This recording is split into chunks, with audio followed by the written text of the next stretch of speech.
Hi, everyone. Thank you for joining us today for our Master of Science in Educational Leadership information session. Today, we're going to share information about this degree program, which is 100% online. And also, we're going to share information about our university. And hopefully, we're going to get to answer some of your questions as well. And really, the intent for today is to help you figure out if this is maybe the next best thing for you in your career based on your goals. My name is Carla Maria, and I am part of the FIU Online team at the university. And I've been a part of FIU Online for over 10 years now. And in my role, I work with individuals and professionals just like yourselves, trying to figure out what is next for you and which of FIU's online degree programs can help you meet your career goals. And I have a team of people here that I want you to meet because if you do end up joining our master's program in educational leadership, you will be working very closely with this team. The first person I want you to meet is Dr. Cristal Ugarte Torre, Program Director and Assistant Teaching Professor for the program. Dr. Ugarte, would you say hello to our future students and then also introduce yourself? Gladly. Hello, future Panthers or returning Panthers, because we have a great alumni return to our programs.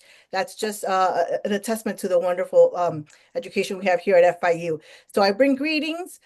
Just to tell you a little bit about myself, I am the newest program director here at FIU in educational leadership. I am in charge of both the in-person and the online educational leadership program. But a little bit about my journey to FIU. I have been a teacher. I was a 23-year veteran of Dade County Public Schools, where I was a teacher, a school counselor, a school site administrator, worked in the district for a little while in the summers, running SYP for those of you who are familiar with the program. And now I'm here at FIU, leading the task of getting this Ed Leadership program together. I look forward to sharing with you a little bit about our program, answering any questions you may have, and helping guide you along your path. Because if you're here, you are ready for some growth, you're ready for some challenge, you're ready to continue to grow professionally, and we're here to help you do that. So I'm excited to be here. Thank you, Dr. Ugarte. And we also have with us Chidem Katmali, Program Coordinator for the degree. Chidem, would you also say hello to our future students and share a little bit about yourself? All right, thank you. Thank you everyone for joining us tonight, and thank you for your interest in our program. My name is Chidam Chatmal and I'm the program coordinator. I've been the coordinator of the program for about a year. Dr. Ugarte and I started around the same time.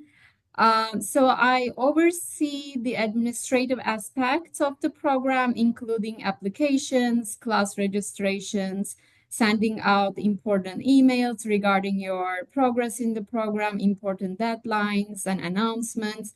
So if you decide to become part of our program, I will be your main point of contact throughout the program until you graduate. So you'll be receiving a lot of emails from me along with Dr. Ugarte. So we are very excited tonight to share the information, of our program with you, and we look forward to, receiving your applications and helping you throughout throughout your journey. And I will be back at the end of the presentation to go over the application process and the requirements. Thank you to them. And we also have two guest speakers that will share their experience a little bit towards the end of our event today. And we look forward to sharing what they have to say about the program. Now, we shared an incy bit about ourselves here, the folks that you'll be working with as you're considering joining the program and throughout your degree completion, if you decide to join the program. But we would actually love to learn about you. We'd love to learn what is driving you to want to pursue your master's in educational leadership. Now, here are some of the reasons that I've heard from current and past students as to why they end up joining this particular master's program for K through 12 leadership. But we'd love to hear from you. Share in the chat. Why are you here? And in the meantime, Dr. Ugarte, share with us what have been some of the reasons you have heard as far as why our FIU students decide to join this particular master's degree. Absolutely. So though it's low on the list, I find that passion and its educators is on the top of all of our students. That is a common theme that we see with our students. These are teachers who have made a difference in their classrooms and they want to make a difference in a bigger scope of things. They feel that they have that power in their classrooms and they see how wonderful it feels when they enrich the lives of students, and they want to do this now in a bigger scale. Uh, we have teacher leaders. Maybe you're a reading coach, maybe you are a department head, maybe you're a grade level chair, and you see the impact that your work and the opportunity that have been granted to you is seen. So now you want to grow professionally, you want to challenge yourself, you want to take your professional growth to the next level, and you want to do the ed leadership and look into going into administration. And those make the best type of administrators, the teacher leaders who have a little bit of that knowledge of what it's like to be a teacher and lead a school. They make great students and are highly successful in our program. Thank you, Dr. Ugarte, and thank you for each of you who's sharing your answers in the chat. I mean, the answers are just flowing in, but we see a lot of career growth and passion, and that just kind of like echoes what Dr. Ugarte just shared. Professional growth, yes, a lot of growth. I'm seeing growth everywhere. Okay, well, thank you each for sharing. These are all great reasons to join this degree program and all great reasons to be here today connected with us. So thanks again for sharing. Now, let me share about FIU, because if you do join this particular degree program, you'll be joining our university. And I want you to understand the magnitude of community that you'll be joining. So Florida International University is the public research university in South Florida. We've got multiple campuses. We are part of the State University System of Florida, and we offer bachelor's, master's, and doctoral programs in many fields, including, of course, education. And some of our biggest pride points include that we are one of the largest public universities based on enrollment class size. So we have about 50,000 students enrolled across all of our online and on campus programs. And we've graduated over 316 alumni from everywhere around the globe. And we're also the #1 university to award bachelor's and master's degrees to Hispanic students. And from the very moment that FIU opened our doors, we have always catered to students juggling and managing many different things between work, between family, between the many responsibilities.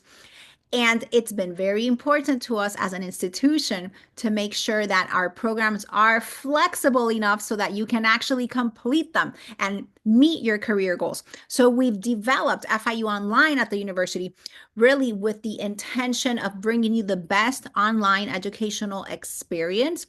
And we've been doing this for over 25 years now. Today, we offer over 120 degree programs that our students can complete from anywhere, wherever it is that you're located, and whatever time it's the best time for you to actually complete your coursework.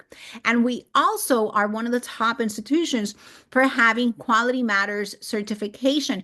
And what that basically means is that our online courses are designed in such a way so that you're actually meeting your learning objectives, everything that you would need to, again, meet those career goals. Now, let's talk about the degree program, the Master of Science in Educational Leadership. It is a 100% online program. It consists of 33 credits or 11 courses. So basically, in the program, you'll be taking 11 courses throughout a 16-month time range. So it's a 16-month time range. The tuition for all of those 11 courses is $19,510 for all of the 11 courses. And the program has a cohort structure. So what that means is that the same group of classmates that you begin your program with will be the same group of classmates that you will complete each of the courses with. And that the beauty of that is that you are you have the opportunity to really build a relationship with your classmates throughout this 16-month time range.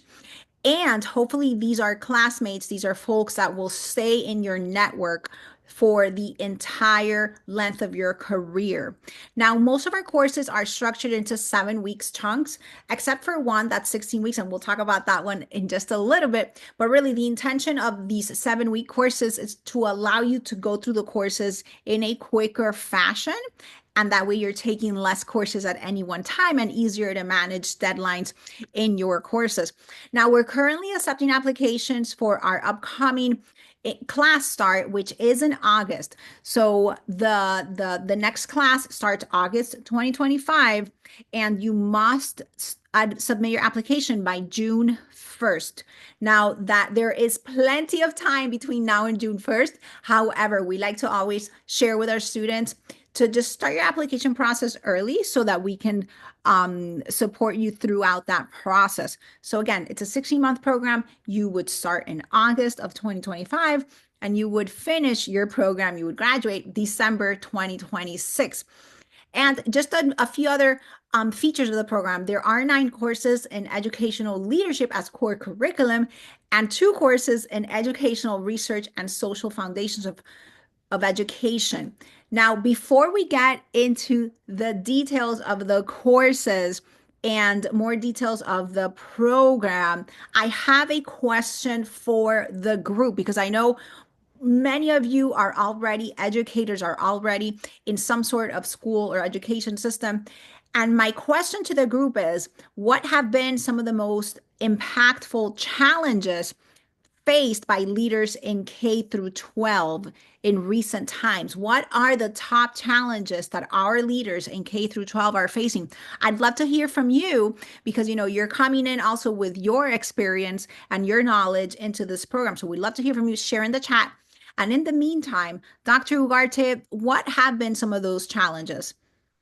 I want to say that in the past, teacher recruitment and retention has been a challenge that has been at the forefront. Teacher motivation, building teacher capacity, but more recently, the challenges that we've seen at school side are legislative-led policies and how these state laws translate into our school sites. So when we get laws that come into play in the state of Florida, it's our job as school site administrators to make sure that we are adhering to them. So any teacher that's on here, I think will back me up when they say something in writing doesn't necessarily mean the best thing in practice. And as an administrator, you have to moderate that. How you're going to make sure that these laws that are coming in, how they're impacting your students, your school, and your community. I think I spoke about building teacher capacity. Does that mean professional development? What is it that your teachers need? School safety. School safety is another issue I think that has been more recently in the forefront, and that's also a compliance issue. The school safety laws, and as well, again, the practical aspect. What does it look like if I'm locking every classroom door? If I have a sub, what do I need to make sure? Who needs the keys? Where do I need to position security? So it's a little bit of those combinations and engaging families. I see some of the answers that are coming in the chat. Parents learning how to navigate with the community, that communication with the parents and all that. Definitely some challenges that we see.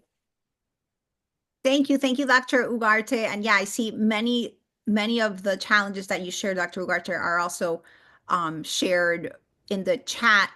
Um, yes, the regulations, communications with parents, teacher retention. I mean, it's all there. There's so many challenges in the chat. Yeah, we could probably continue talking about each of these challenges for a really long time. So thank you, Dr. Ugarte, and thank you, each of you who shared some of the challenges that you've seen in your place of work and in your classrooms and in your schools uh, that are being faced right now in the K through 12 system. So thank you. And so, talking about those challenges, let's move the conversation to the courses of the program. And really, let's talk about how our courses prepare leaders in K through 12 to tackle the challenges and be ready. So I guess Dr. Ugarte, share with our future students the courses of the program and how they're going to be able to benefit from what they learn in these courses.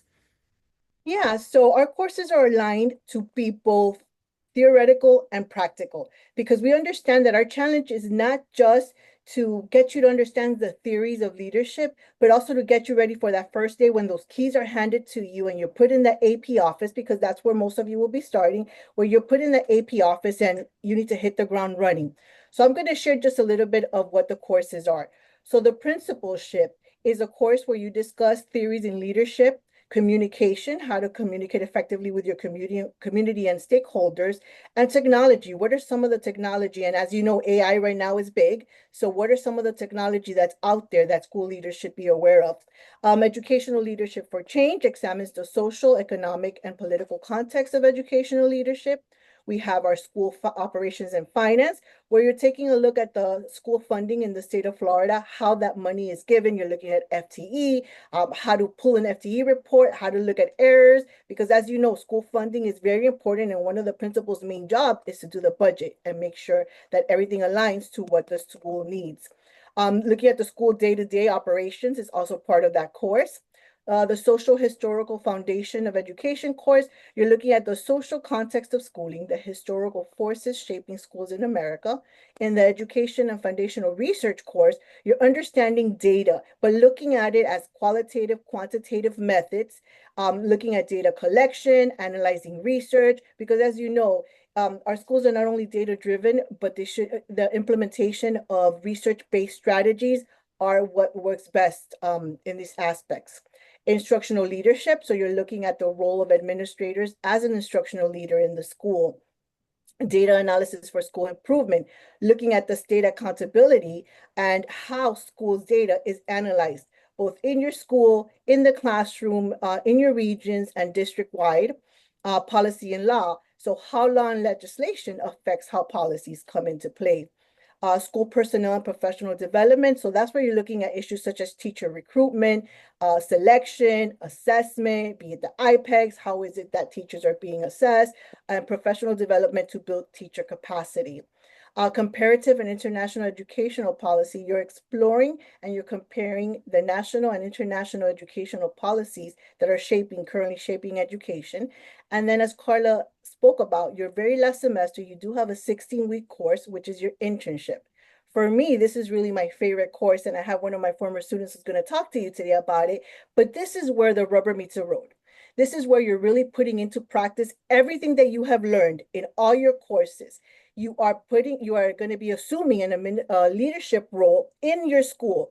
So you don't have to be placed in another school. You don't have to quit your day job to do the internship. We do allow you if your school site administrator agrees to have you take on this role, we do allow you to do an internship, a 16-week internship in your school, where you're going to be discussing with them the school data. What does it look like? What are the needs of our schools? What is it that we want to handle? Let's look at the school improvement plan. What are the goals that we have for this year? And you're going to be implementing initiatives to help your administrator. Now, all this is guided by our Florida leadership standards, because while we're doing all this, something else that we're doing is we're preparing you for the FELE state exam.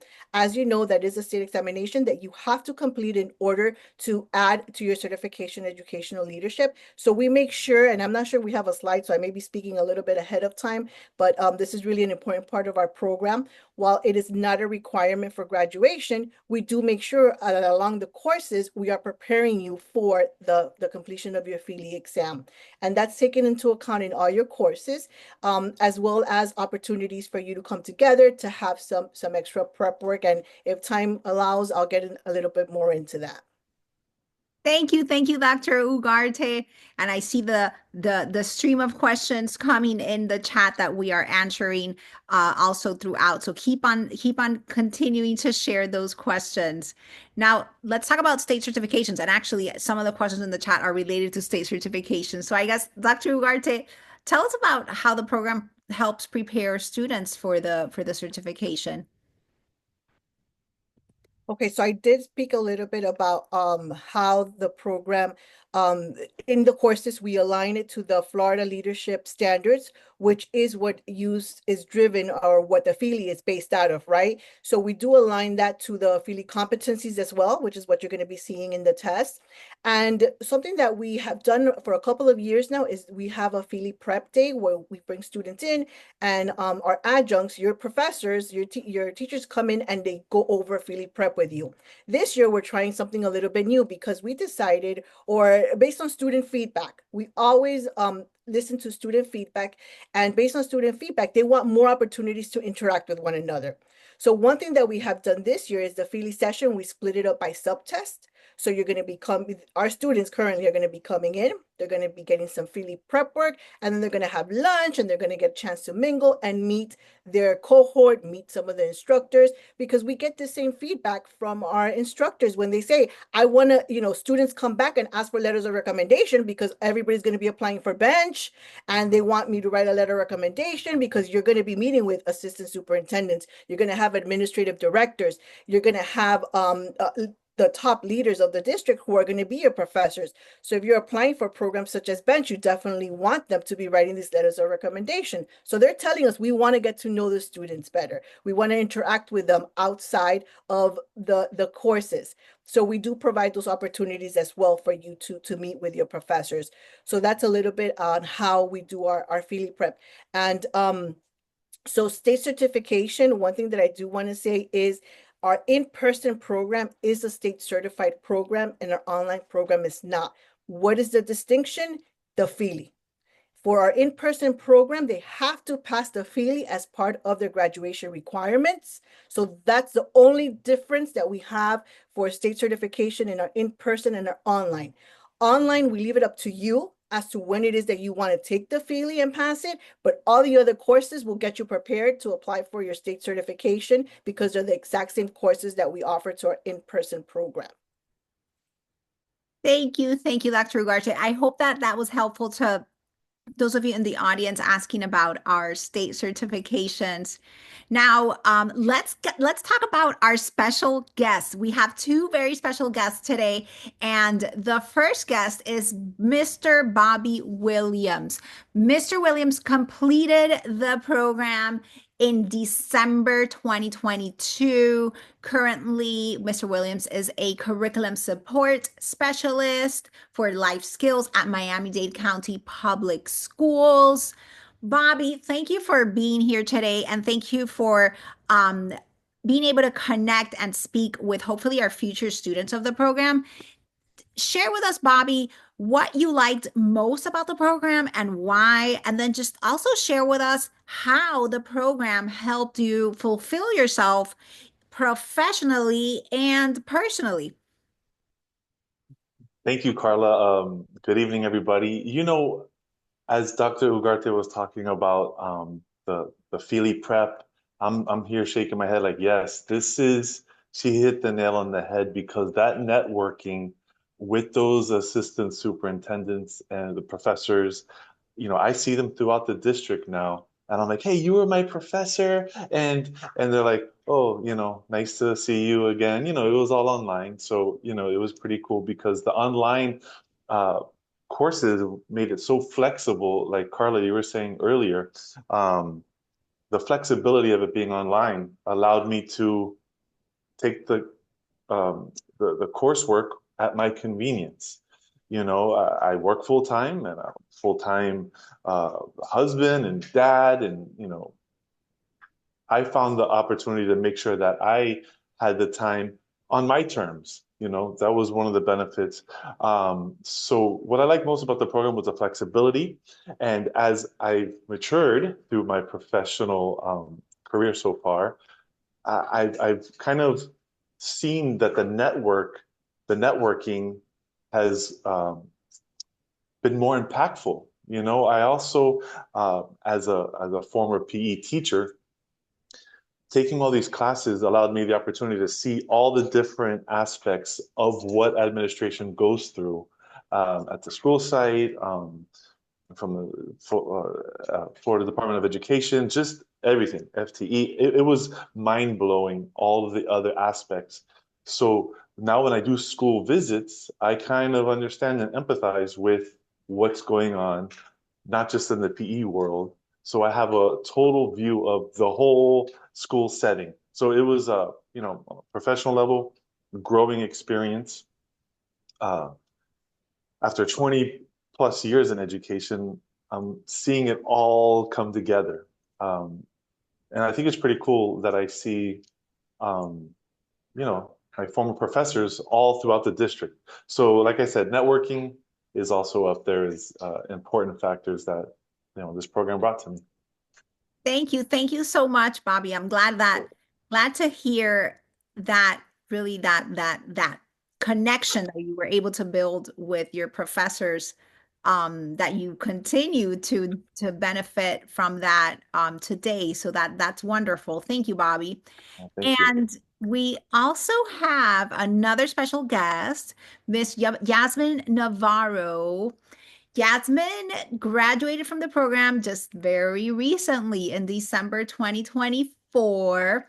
And Ms. Navarro is a lead teacher at one of the local schools here in South Florida, Matter Brickell Academy Middle and High School. Now, Yasmin, you graduated from the program just like less than 2 months ago. So I guess share with us what did you like most about the program and why, and how the program helped you fulfill yourself professionally and personally? Thank you, Carla. I appreciate the warm welcome. It's so nice to see so many people interested in education and continuing their professional growth. FIU is definitely the place to do that. I am a Panther, graduated in 2006 in education, and I had to choose FIU again because of the quality of education that I received during my undergrad. There was no other place to do my master's, so FIU was the place for me. It was quite an experience, especially being out of school for, many years and then coming back. It served me to gain experience in the classroom, which, is crucial because you need to know as a school leader how important the teachers' jobs are and how much pressure and how many things that they go through. But now seeing the big picture outside of the classroom and seeing the scope of many different classrooms and how school is run, it gives you a different perspective, right? Maybe you have a little bit more appreciation for all the worries and the responsibilities that school leaders actually do face and have. As far as the program itself, what I valued the most was the flexibility. The program offered me the opportunity to work from home and do the assignments at my own pace as I needed to do it. I don't live far from FIU, but as we all know, Miami traffic is pretty terrible. And that was a big difference for me. I didn't want to be on campus and looking for parking and just kind of being stressed after a long day's work. So the opportunity to do things at my own pace was huge for me. The relationships that I built, not only with my professors, but with my cohort, are really valuable and I treasure to this day. We really got together because all of us were in this situation of online learning that most of us had never really experienced. We were usually on the other side of Zoom, giving classes to students during COVID, and now, the tables were turned. So being with that support group meant a lot because we could rely on each other and bounce questions and ideas off of each other. The accessibility to my professors also was huge. Almost, if not all professors were available via Zoom. They would answer any questions or concerns within a day, maybe two tops, via email. And some professors actually gave you their cell phone numbers that, obviously we wouldn't take advantage of, but we knew that we could feel comfortable enough to reach out to them if we had some sort of emergency, right? Whatever it may be, or a question. As far as how the program has helped me professionally, I can truly advocate for students. I feel like I know the needs and how to service them, right? That's the most important thing that we serve our communities. As school leaders, I feel that I gained the necessary skills to manage and operate a school effectively, from the custodians to the cafeteria workers to the personnel, teachers, reading coaches, it really empowered me to be able to communicate with them my ideas and how to also listen to their input and take their feedback so that every person at a school feels important, whether they're a student or, a janitor. And lastly, my professional growth. For me, the most important thing as a teacher was I always enjoyed learning. And this program offered me the opportunity to learn about education on another level and expand beyond just the classroom and serve a larger community, which is ultimately what it's all about, to serve. So I'm here. If any of you have any other questions and you want to reach out, you can go to my school website, find my face, and just send me an email, and I'll be happy to help anybody with any questions or concerns you may have. Thank you. Thank you, Jasmine. That was so nice and refreshing to hear how not only the program helped you, expand your relationships in K through 12, but then also just really gear you up with everything you need to, as you say, to manage a school in all areas of operation and really be able to connect with staff at so many different levels. So thank you, Jasmine. That was very refreshing to hear. Thank you for sharing. I hope that for those of you considering the program and those of you who joined us today, I hope hearing Bobby and Yasmin was insightful, just really hearing it from the student perspective so that you can maybe paint a picture about how this program can really help you not only increase your knowledge in the K through 12 system as a leader, but then also just help you build and connect with the current relationships and new relationships that you will continue to build as a leader in the school systems. And I also want us to talk today about something that is probably top of mind for many folks, and that is scholarships. So FIU Online has a limited number of scholarships that are available for students starting in the online Masters in Educational Leadership in August 2025. The first scholarship opportunity is our Corporate and Community Scholarship. This is a $2,000 award which is provided to a select number of either members or employees of organizations making an impact in our communities and in our industries.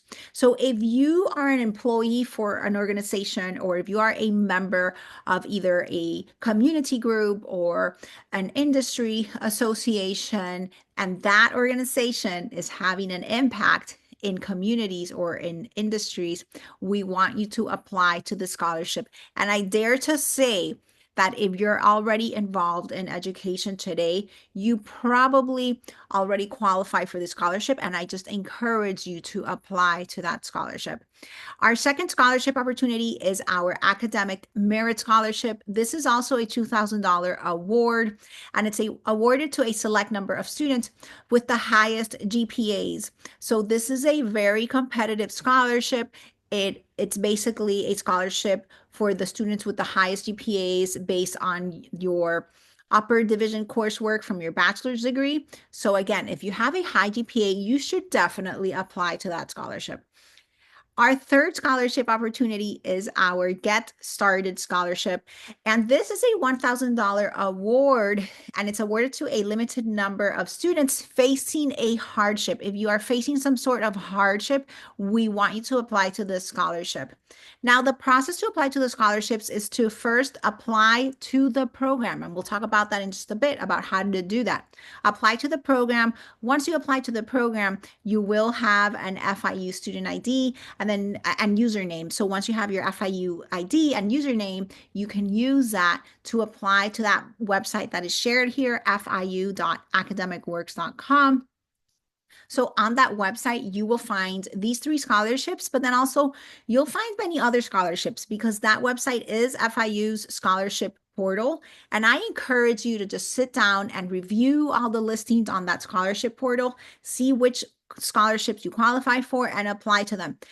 Now, I many times meet students who are discouraged from applying to these scholarships because they are not guaranteed to every single student. But look at these numbers. Over the past 3 years, FIU Online alone has awarded over $200,000 in scholarships to over 100 students.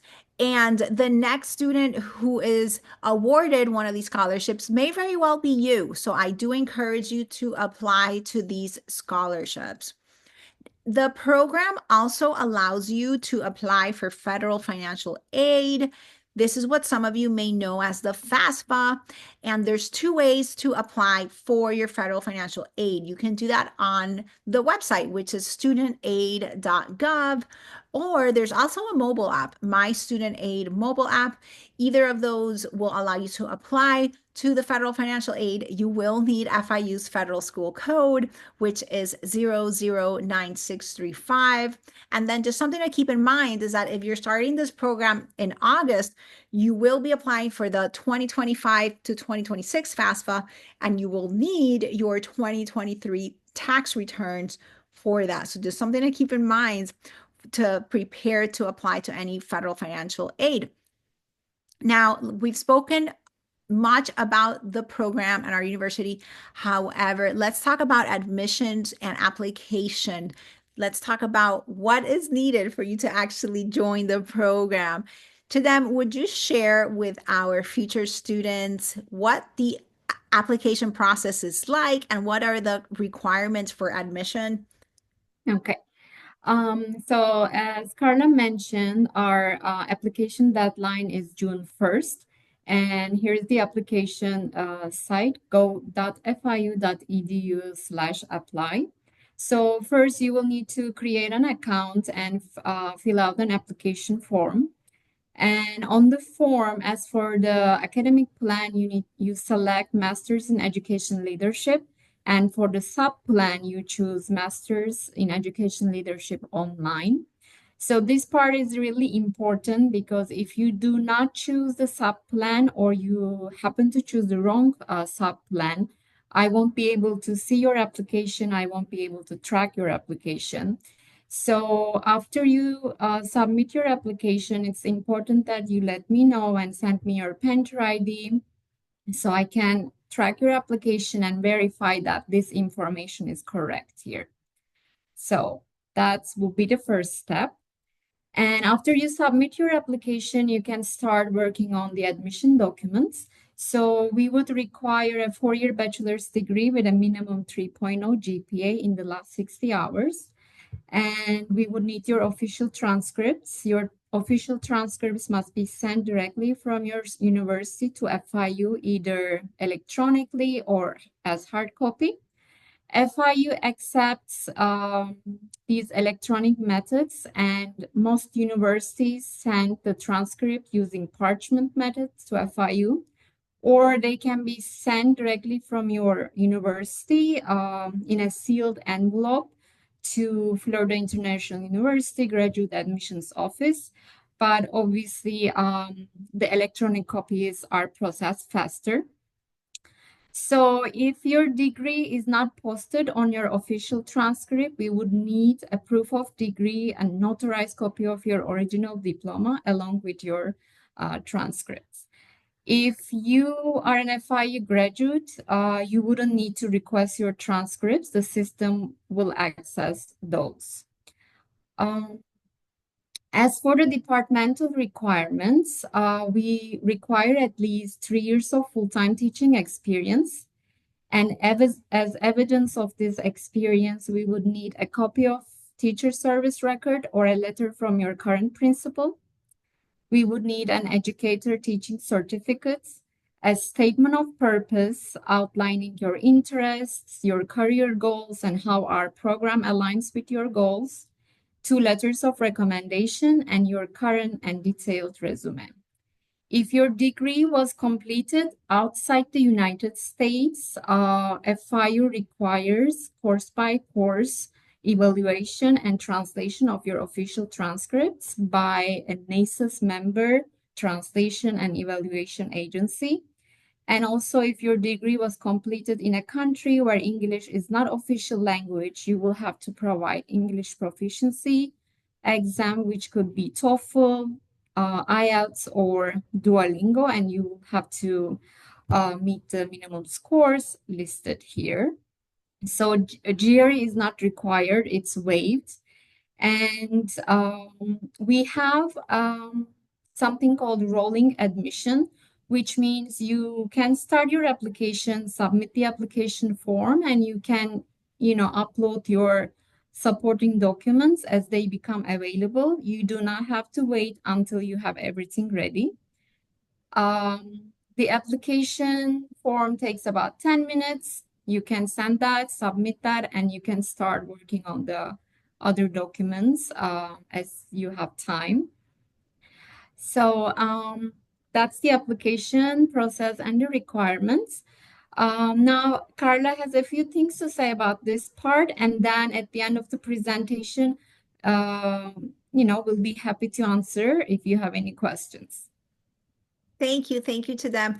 And as Chidem mentioned, the way to apply is to visit go.fiu.edu/apply.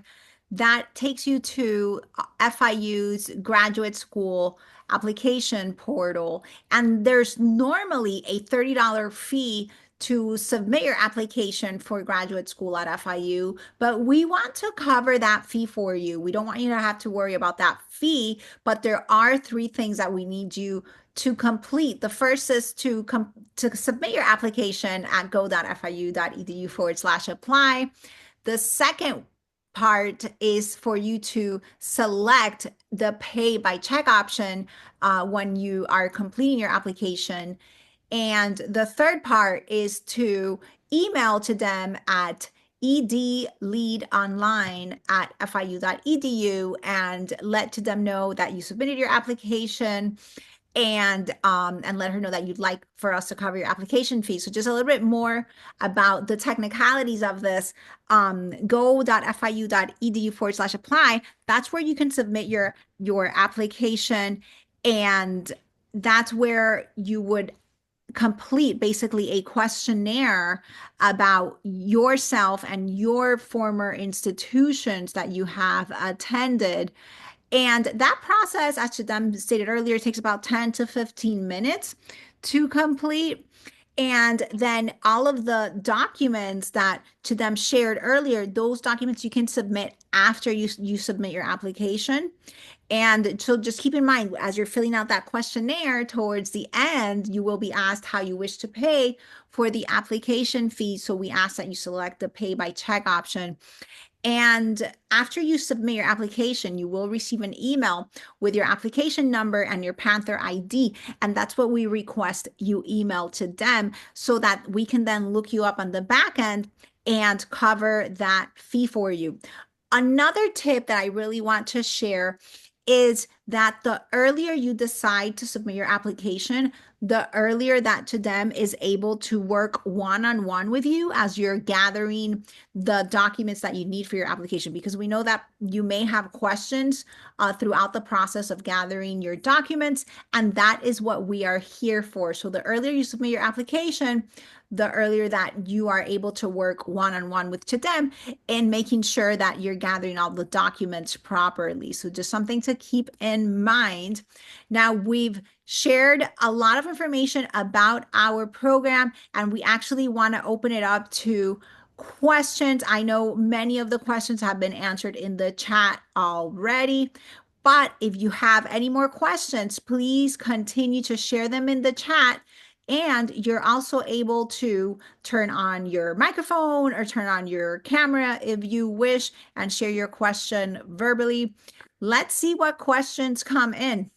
So Carla, if I can start it off, I do have some questions that I've been kind of writing down that I think are very important for me to bring up. One thing to discuss is the rigor of the program. So yes, this is 7-week courses that tend to move rather quickly, and we don't water down the curriculum. We need to make sure that we have you ready to pass that FEELI. So the same curriculum that we would cover in 16 weeks, we do cover it in 7 weeks. So these are for those students who are very self-motivated, who can work their schedule around, and it can be done. I believe Bobby has a story to share that he has shared with us in the past, and I'm going to ask him to just kind of discuss how he handled the scheduling of these courses, and how he was successful in doing so. Yes, thank you, Dr. Ugarte. You know, I had to figure out my timeline of my busy life and schedule. So I had a very specific schedule. 4 o'clock in the morning, I woke up, and that's what time fit my schedule. I walked the dog. I got to the table that I'm sitting at right now, and everybody was sleeping. And I did my work until about, 5:45 or 6. And then I got ready for work and went to work. And if I had time at work or after work to do things for school, for FIU, it was a bonus. And it was work. I'm not going to sugarcoat it, but I was able, like Carla mentioned earlier to me, I was able to travel to Disney World, and from my hotel. While everybody was sleeping, I was there on my laptop getting my assignments done by midnight on Sunday. So you put in the time, and it's worth it. Trust me, it's doable. Yeah, and you're not alone. You're not by yourself. As Jasmine alluded to, we do have the professors who answer right away. Somebody said, if I am not a local student, how can I have opportunities to meet with my professors? So while this program is completely online, most of our professors do have optional Zoom meetings where they discuss assignments that they're given. Maybe they want to highlight a special topic that you're covering during that module. And they do have optional Zoom meetings, which means you don't have to attend. You're not going to be penalized if you cannot attend them, but they're there to help you. They're there for you to talk with the professors. They will also schedule one-on-one Zoom conferences with you as well. That's another way that you can get to know them. So there are opportunities.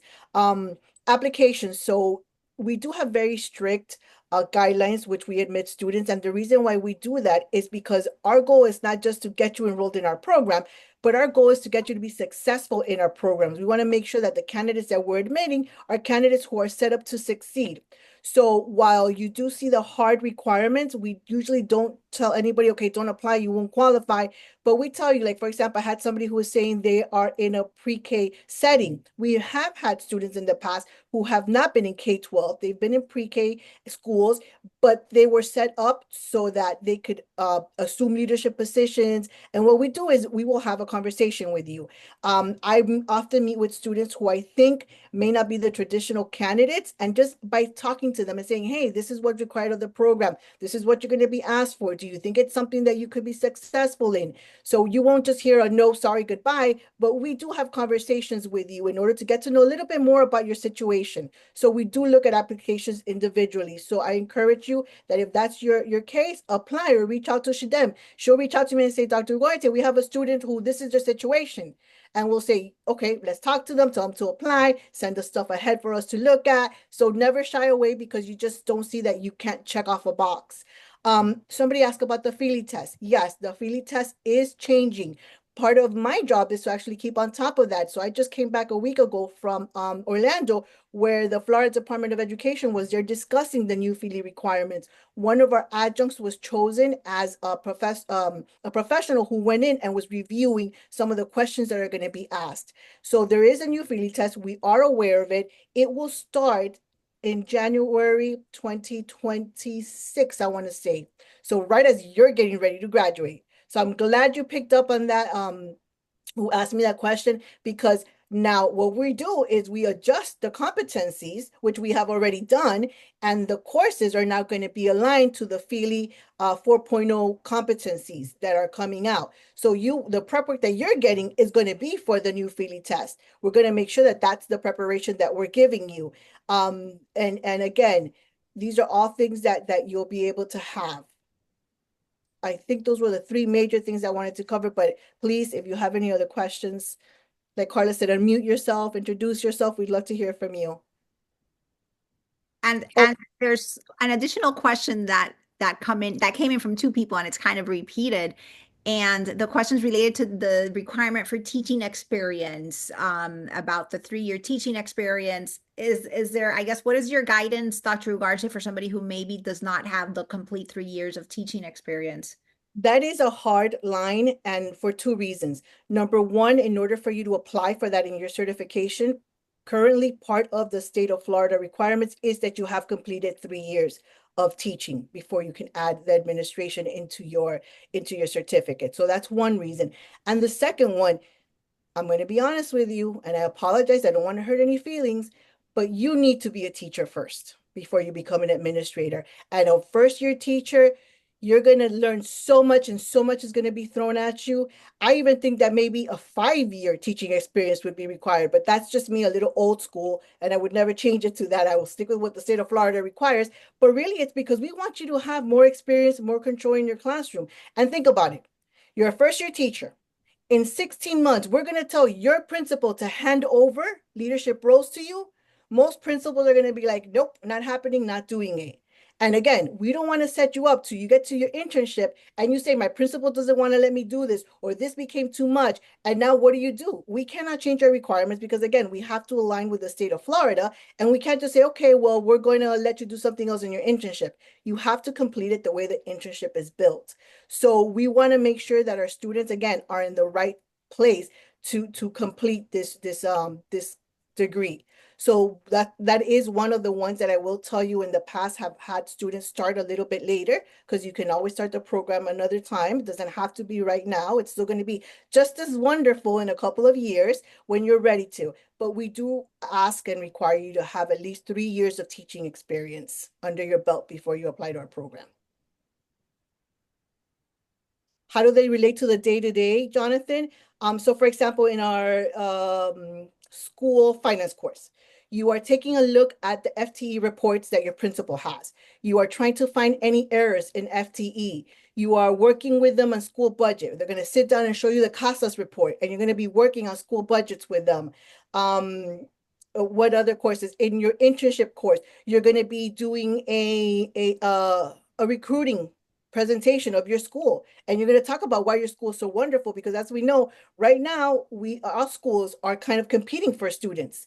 So you talk about your schools and all the wonderful programs that are in your schools and why students should come to your school, and these are things that you can turn around and use in your actual schoolwork. No principal is going to say no to you actually building initiatives in their schools to help them. You're going to put together different activities in your school, maybe parent workshops. You're going to look at how teachers are evaluated, how administrators use IPEX to evaluate teachers. That's in your personnel class. The data class, you're going to be taking a look at SIP. You're going to be taking a look at breaking down the data that's in your SIP and how to analyze that data that's coming in. Um, what else? Jasmine, Bobby, help me. Any other assignments that you think that you were able to be more practical? Something that I found very interesting was setting up questions for an interview. So how to hire new personnel. That was something that I hadn't really thought of, but it helped me identify certain questions, behavior type questions, scenario type questions, to ask potential, teachers at the school and how they would handle these scenario based questions. And that got to tell you a lot about them. That's a great question. So we are answering questions currently throughout the chat. Thank you everybody for sharing your questions. We've got a few more minutes left, so if you have questions, just continue sharing them. These are all great conversations that we're having.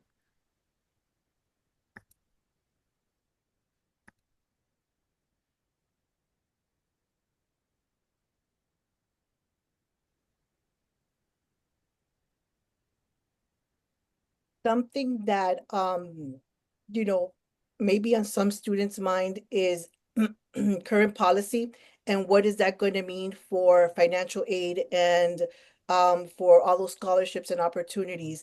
At this time, it is a doubt that we all have. We're not privy to any information that you don't have. Um, we are functioning as if it's still going to be there.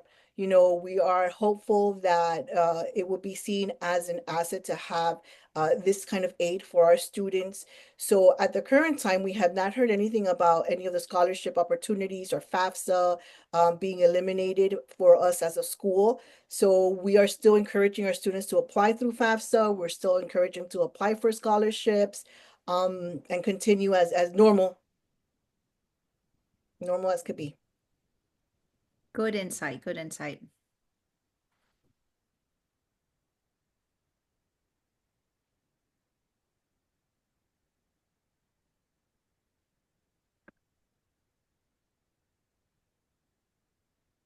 Okay, well, it looks like we answered all of your questions today, and there were a lot. So, again, thank you for sharing your questions.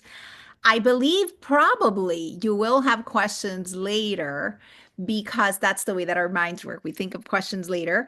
And feel free to reach out to them when those questions do arise. Really, the intent for today was for us to share information with you about our program to help you figure out if maybe this is the next best thing for you.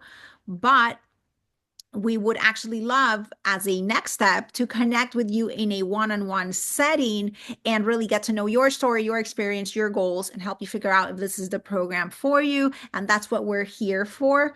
So thank you once again for joining us today. We look forward to connecting with you further, and we look forward to hopefully seeing you in our classes in August. Thank you and be well.